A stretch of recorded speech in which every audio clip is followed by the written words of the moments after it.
Cette vidéo 3 poursuit dans notre parcours.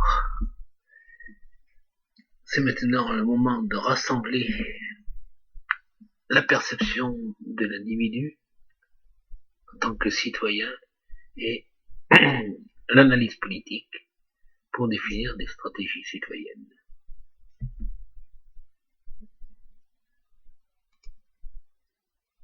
Donc, nous rassemblons deux grands parcours qui sont mon choix personnel,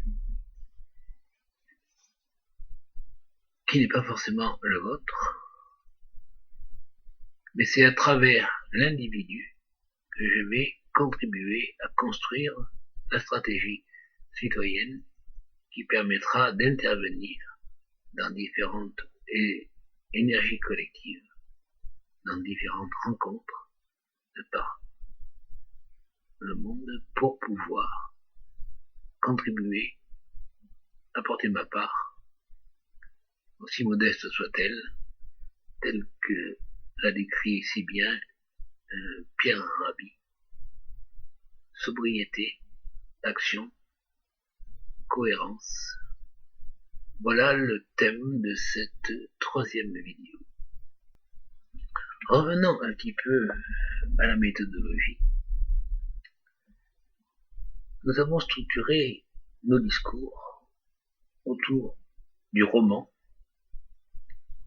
et autour de l'argumentaire scientifique, politique. Deux grandes façons d'exprimer, de caractériser, d'expliciter, de partager la culture occidentale. Le débat politique, le débat scientifique, use d'argumentaire qui nécessite bien souvent des approches très très réductrices. Le pour, le contre, la thèse, l'antithèse, la synthèse. Le roman, d'un autre côté, ouvre la porte au monde du sensible et nous fait découvrir une autre facette du monde. Ce n'est ni le premier ni le second choix que j'ai repris pour organiser ce parcours, mais une autre façon d'écrire, d'expliciter, qui vient de la pensée chinoise. François Julien a traduit dans sa culture de la connaissance de la culture chinoise le classique du changement, qui montre une écriture géométrique entre des traits pleins et des traits brisés sur 6 hauteurs, donc 6 rangs. On peut avoir 64 hexagrammes différents, dont j'en ai dessiné quelques-uns, qui sont toutes les combinaisons possibles.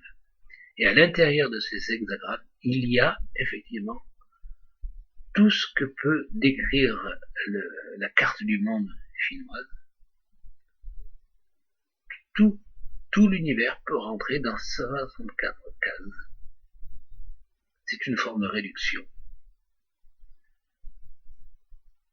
J'ai choisi, dans cet esprit-là, c'est une convergence constatée, des figures quadripolaires, des tétraèdres fractaux, où j'essaie d'organiser ma pensée sous forme de 4 pôles qui chacun vont se décliner en 4 pôles. Prenant la base d'un pôle, l'individu, j'ai démontré tout à l'heure que je pouvais utiliser cette logique en organisant ma perception de l'individu sous forme de 4 pôles, le sujet, la personne, l'acteur et le sujet méta, ou la personne méta, qui est la personne en capacité de s'observer. Mais il est évident que ces 4 pôles sont en interaction. Et bien, à partir de ces 4 pôles, je vais décrire, en déclinant chaque pôle en 4 sous-pôles, en fait, 16 stratégies citoyennes. Et je m'inscris dans une construction géométrique, d'un récit géométrique, qui est fini en termes de dimension. Il y a 16 pôles d'action possible, d'action stratégique, citoyenne, stratégie politique. Cette autre figure est aussi essentielle. Elle est issue de la démarche par processus. En fait, pour caractériser l'action, on a besoin de connaître le sens, l'orientation, là où on veut aller, l'énergie, et puis être capable de l'expliciter, car nous n'existons qu'avec les autres, donc il va falloir partager, appliquer avec d'autres. Le sens, c'est le symbolique, comporte 3 grands pôles qui sont la situation, l'analyse du pourquoi nous devons faire quelque chose, et le but, la vision, la cible, qui va beaucoup bouger puisque nous sommes incapables de prévoir exactement le futur. Mais nous avons orienté, le but va nous mettre en chemin pour réaliser des objectifs intermédiaires. Ces objectifs seront les moyens du but final. Donc le sens pose la question du pourquoi de l'objectif et du pour quel but. L'énergie, c'est le comment on va se mettre en chemin. Quels sont les freins à l'atteinte de l'objectif, quelles sont les solutions, les stratégies. Et la forme, le réel, c'est le support concret de ce projet que l'on va écrire sous forme de fiche projet, de compte rendu de réunion, de plan d'action, de support contraignant pour simplifier et condenser, de support pour qualifier, valider et allouer des ressources à l'armée. Voilà cette fiche synthétique qui permet d'élaborer le sens d'une démarche, les ressources, l'énergie, les moyens, et son explicitation de manière synthétique. Fiche. Ce sont les 3 territoires du pouvoir. Cela vient du Kaizen, donc l'influence bouddhiste. Il y a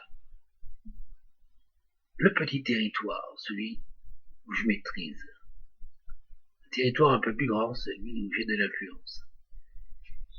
Et le grand territoire, celui où je n'ai aucune influence. Quand j'écoute les discours, quand j'écoute les intentions, beaucoup parlent du territoire où il n'y a pas d'influence. Très peu parlent de ce qu'ils maîtrisent ou ce qu'ils peuvent influencer. Apprendre à repérer où mettre l'énergie, évidemment, d'abord dans ce que je maîtrise et ensuite dans ce sur quoi je peux influencer. En évitant de m'épuiser sur ce qui est complètement inutile, là où je n'ai aucune influence. C'est une façon de rationaliser, d'optimiser et d'être plus efficace. En particulier pour les stratégies citoyennes et politiques. Le chemin m'a conduit à élaborer, en fait, 16 pôles de stratégie et 16 pôles de singularisation. En fait, les pôles de singularisation auraient pu être aussi des pôles stratégiques. C'est un choix arbitraire. J'ai donc décidé de 4 pôles qui vont lier et interagir entre eux au niveau de la personne. C'est le temps, la gratuité, la décision et l'adaptation. 4 pôles qui vont caractériser l'acteur, le rapport à la technoscience, à l'économie, à la finance et au monde média, multimédia, l'internet, le numérique. Je distingue l'économie et la finance. L'économie, ce qui caractérise la production et la consommation de biens, de services, la finance, c'est l'art de faire travailler l'argent.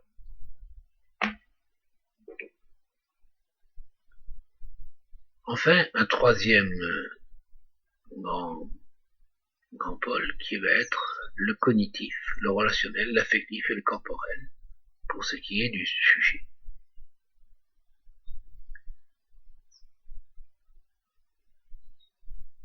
La quatrième polarité, la posture méta, prendra en compte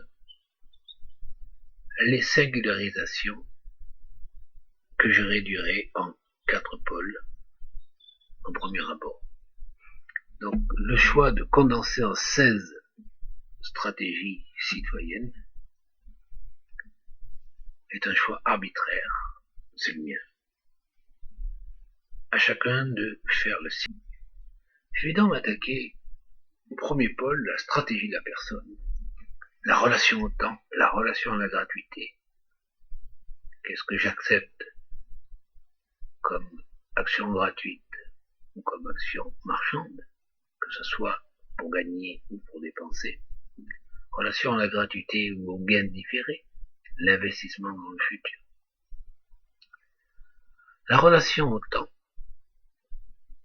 Quel est le temps que je me donne pour faire, dans le temps court, dans le temps long, des actions qui sont cohérentes en termes de citoyenneté par rapport au reste de mon plan de vie, ma vie privée, ma vie de famille, ma vie professionnelle maintenant citoyenne. Quel est mon rapport à la décision, à la prise de pouvoir, pouvoir politique, pouvoir démocratique, pouvoir familial, au pouvoir que j'ai sur les autres, que les autres ont sur moi? Et quelle est ma relation à l'adaptation, à l'innovation pour vivre au mieux dans ce monde et contribuer à la vie en cité? Voilà une grande famille de stratégies, 4 stratégies au total qui sont en interaction.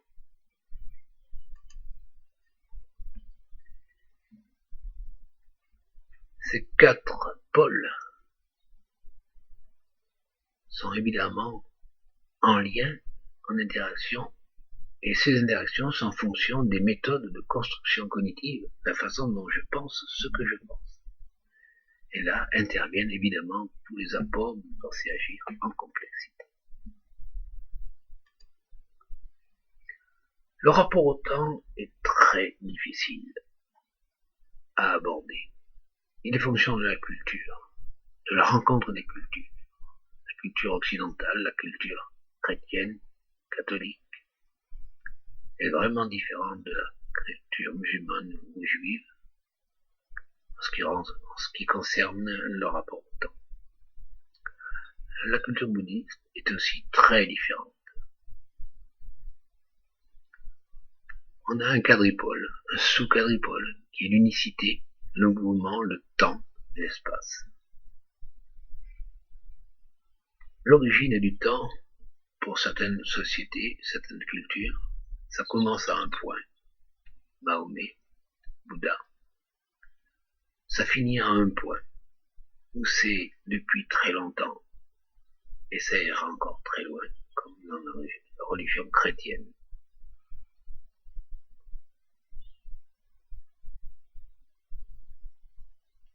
Alors ce schéma m'a été inspiré par la lecture du livre japonais de Kati Shikishi, Le temps et l'espace dans la culture japonaise, et aussi de Gaston Bachelard, L'intuition de l'instant.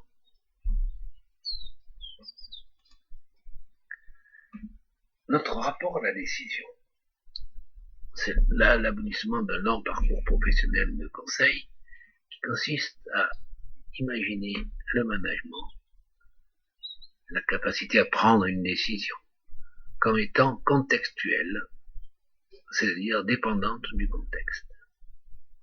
Exactement comme la souris change de sens si vous touchez un dessin ou un texte. Eh bien, je distingue 3 grandes familles de management. Le management de régulation, le management de crise, d'urgence, le management directif, et un management participatif, le management stratégique, avec différents niveaux de risque. Le risque de niveau 1, faible, dans ce qui concerne la régulation, faire entrer des nouveaux, faire sortir des personnes, les intégrer, les faire rentrer dans un projet, dans une entreprise, dans une nation. Le management directif, quand il y a le feu dans la maison, et là évidemment d'un risque avéré de niveau 3. Le risque de niveau 2 est un risque qui est potentiel, qui n'est pas avéré. Il va peut-être venir dans 1 an, dans 10 ans, dans 20 ans. Et là, on peut avoir le temps de dialoguer, de construire ensemble. Ces 3 pôles sont dans une strate d'organisation qui peut être un conseil de région, un gouvernement national, un comité de direction dans une entreprise, le pilotage d'un projet, la décision dans une association, dans un conseil d'administration. Dans le caractère familial,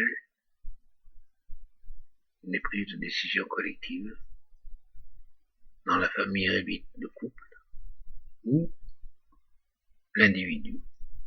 Et quand on passe d'une strate à l'autre, en termes d'organisation, eh bien on retrouve toujours les 3 mêmes pôles, la régulation, le directif et le participatif. Et ces 3 pôles sont condensés dans ce qu'on peut appeler le management autonome de la strate du niveau en dessous.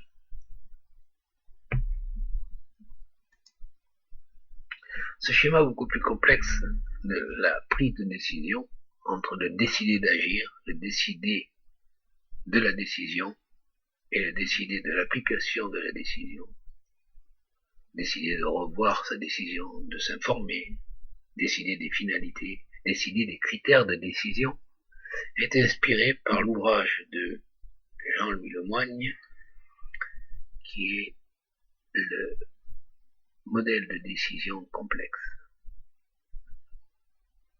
en distinguant la réalité perçue, la réalité voulue, du réel, qu'on peut aussi appeler la réalité, qui lui est non visible.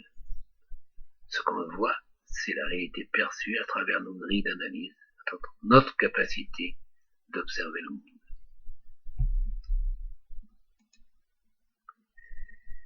Les stratégies de l'acteur, que ce soit en économie, en finance, en technosciences, ou dans toutes les nouvelles technologies de l'information et de la communication, il y a des choix citoyens. Je fais, je ne fais pas. De l'ordre de la morale, de l'ordre de l'éthique, de la joie de vivre, de l'ordre de l'équité, de la justice. Différents schémas de pensée qui sont élaborés par la personne méta qui va réfléchir à ses valeurs. Quels sont les engagements que je prends par rapport à ma stratégie d'acteur?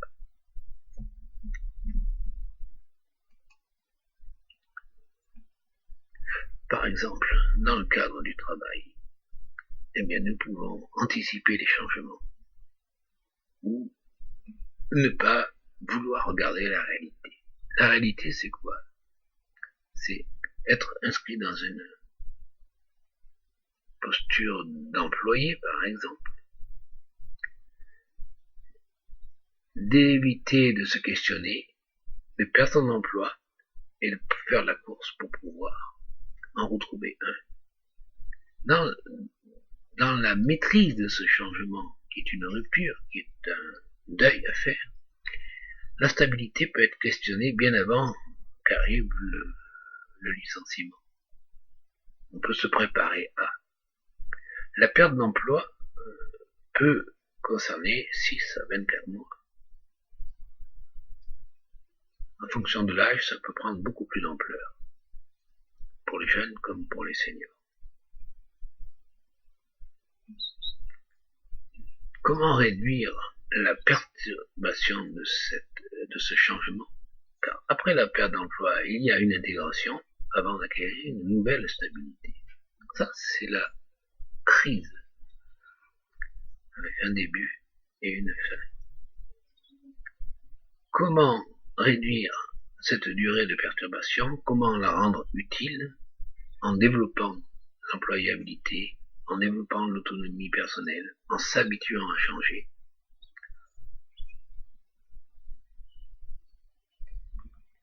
Voilà un enjeu stratégique pour l'acteur en posture de salarié.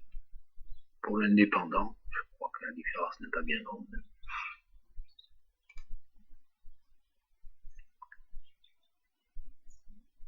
Nous allons nous arrêter là pour cette troisième vidéo, et dans la quatrième vidéo, nous continuerons sur les deux autres grandes stratégies, celle du sujet et celle de la personne.